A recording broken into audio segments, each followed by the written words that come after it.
Ազգային ժողովի հարգարժան փոխոսնակ, հարգելի գործընկերներ, քիչ առաջ Սերյան Օհանյանը մի ֆանտաստիկ բան ասեց, գաղափար հնչեցրեց, որը հետևյալն ասում է, Ղարաբաղի հարցը լուծվել էր ռեալ, բայց բանակցությունները պետք էր շարունակել։ Եվ այս նախադասության մեջ ամփոփված է ձեր իշխանության ամբողջ աֆյորան այս տասնամյակների, որ եթե Ղարաբաղի հարցը ռեալ լուծվել էր, էլ բանակցությունները խի էր պետք շարունակել։ Ընդ որում բանակցությունների մեջ էլ պայմանավորվել էին, որ իրար հետ համատեղ Ադրբեջանի հետ համաձայնեցնելով կորոշեն ապագա հանրաքվեի հարցը։ Այսինքն Ադրբեջանը, որ դուք ասում եք կապ չունի Ղարաբաղի հետ, պիտի համաձայնվեր Ղարաբաղում հանրաքվե անենք, չանենք, երբ չանենք, բա որ կապ չուներ ո՞նց եք իր հետ համաձայնեցնում։ Պարոն Օհանյան, արխաշ ձեզ չեմ ուզում ասեմ, էլի, բայց ենթադրենք անձամբ ձեզ չեմ ասում, էլի։ Ասենք խոսալ չեք կարում, չխոսալ էլ չեք կարում։ Ոնց, այսինքն ասում եմ, Ղարաբաղի հարցը լուծվել է ռեալ, բայց բանակցությունները պետք է շարունակել։ Եկել եք ժողովրդին, մեր ժողովրդին, Հայաստանի ժողովրդին, ասել եք ժողովուրդ ջան, վсё, Ղարաբաղի հարցը լուծվել է, հողերը մերն է, կովսականը հայրենիք է, ռեալ լուծված է։ Գնացել եք բանակցությունների, ասել եք, որ հողերը պետքա տակ, ասել եք, որ պետքա էլի լինի հանրաքվե, ասել եք, որ հա իհարկե Ղարաբաղը Ադրբեջան է, դե ֆակտո դա եք ասել ձեր ստորագրություններով։ Ու հենց սա է եղել, որ ախր ժողովրդին տասնամյակներով խաբել եք, պարոն Օհանյան, խաբել եք ժողովրդին։ Ու սրա մեջ է ամփոփ, ու դու գալիս եք խոսում եք ստից, գալիս եք խոսում եք մանիպուլյացիաներից։ Պարոն Օհանյան, քիչ առաջ խոսում եք խանգարել չխանգարելից, խնդրում եմ բան արեք, լռեք հիմա։ Մի հատ ուրիշ բան, պարոն Օհանյանի կողմից էլի մի ֆանտաստիկ ուրիշ ձևակերպում։ Պարոն Օհանյանը այստեղից հնչեցնում է. չի կարող լեգիտիմ ղեկավարը բիրտ ուժ կիրառել։ Ուժ ունեցող անձնավորությունը առանձնանում է իր մեծահոգությամբ։ Եթե Սերյան Օհանյանը այս նախադասությունը ասեր հեռավոր 2008 թվականի փետրվարի 28-ին, երբ որ ինքը հանդիսանում էր Հայաստանի Հանրապետության գլխավոր շտաբի պետ, երբ որ իր ղեկավարը Ռոբերտ Քոչարյանն էր, եթե Սերյան Օհանյանն ունենար այնքան խիզախություն եւ անկեղծություն, որ 2008 թվականի այդ հեռավոր փետրվարի 28-ին մտներ Ռոբերտ Քոչարյանի կաբինետ եւ ասեր. Պարոն Քոչարյան, չի կարող լեգիտիմ ղեկավարը բիրտ ուժ կիրառել։ Ուժ ունեցող անձնավորությունը առանձնանում է իր մեծահոգությամբ։ Գուցե, պարոն Օհանյան,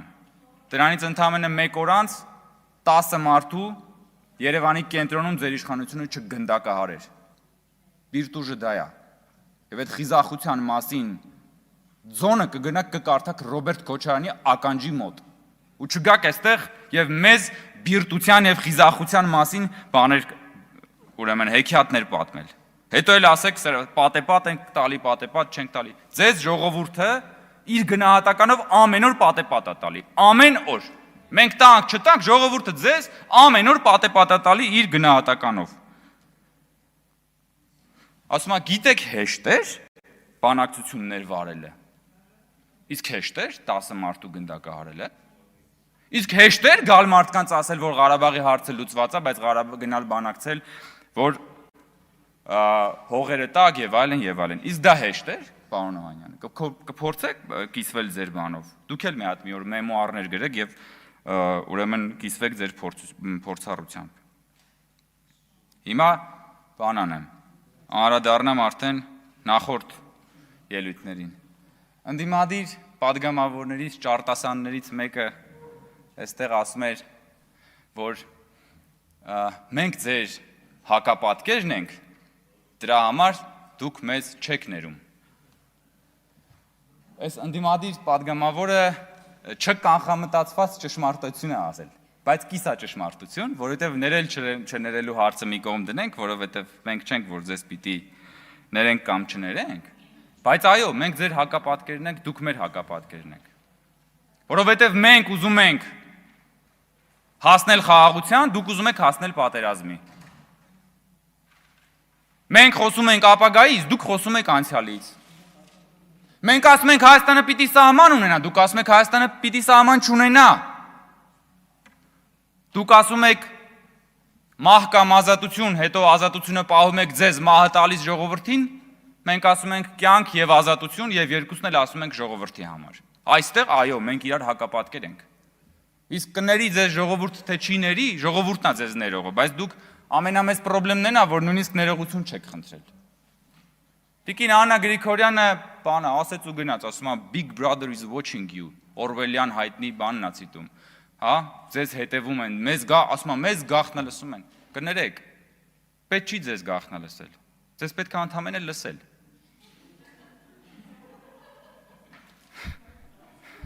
Դուք մեր փոխարեն ամեն ինչ անում եք, ձեզ ընդհանրապես պետք է լսել։ Ձեր հետ գիտեք ինչ է պատահել մի հատ։ Ինչ է պատահել Ռոբերտ Քոչյանին, Սերժ Սարգսյանին եւ ձեզ բոլորիդ իշխանությունը կորցնելուց հետո։ Ուղիղ եթերն է պատահել։ Ուղիղ կամերան պահում ենք ձեր վրա, միացնում ենք ուղիղ եթերը եւ լսում ենք։ Ինչ գաղտնը լսել։ Ձեր ելույթները, կամ որ ասենք բանը Աննա Գրիգորյանը գալիս եւ խոսում է կոռուպցիայից։ Ամեն անգամ ինքը գալիս եւ ասում է, ինչ ուզում եք որ ես չխոսեմ կոռուպցիայից։ Չէ, խոսեք, բայց երբ որ ինքը խոսում է կոռուպցիայից, գիտեք, բան կա, չէ, սենց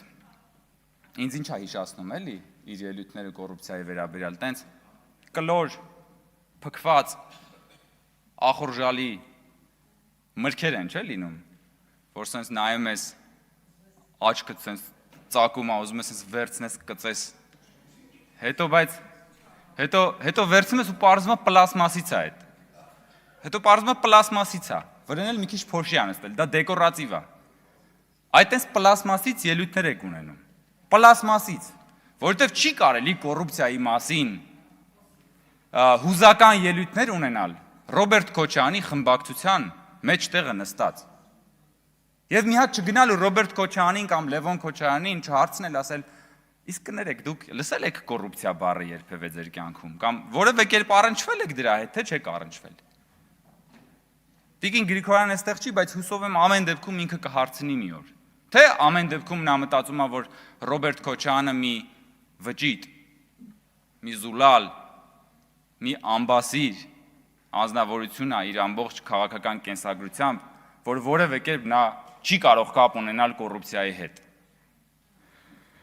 Էլինար Վարդանյանը ասում է, ստատուս եք գրում, ստատուս գրելով եք պետություն կառավարում։ Տիկին Վարդան, դրսում 21-րդ դարն է, այսինքն շուտով 22-րդ դարը կթևակողի։ Բոլորն է ստատուս են գրում, իսկ կներեք, ուզում եք պամֆլետ գրենք։ Ես դեպ չեմ նաև պամֆլետ գրելուն։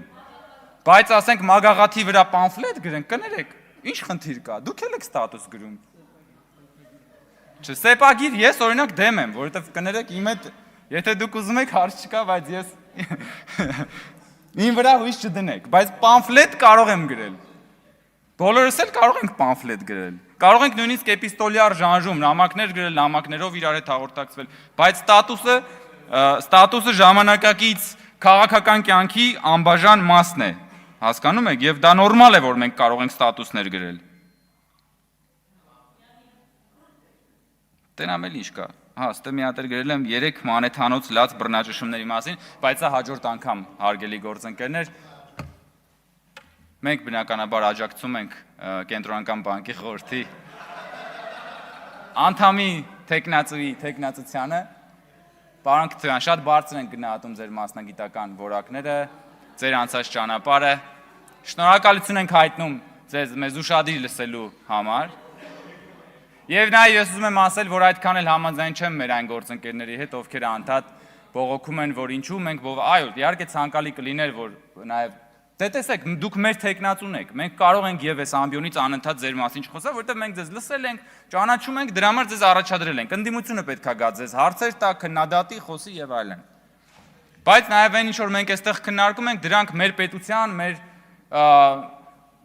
հասարակական քաղաքական կյանքի կենտրոնական թեմաներն են եւ կենտրոնական բանկն էլ մեր պետության կենտրոնական բանկն է եւ հետեւաբար կենտրոնական բանկը պիտի լինի մեր պետական քաղաքականության հետ ուղիղ այդ պետական քաղաքականության մի մասը եւ շարունակությունը, այնպես որ շատ լավ էր որ նաեւ դուք մասնակցեցիք այս քննարկմանը, շնորհակալություն եմ հայտնում այսքանը։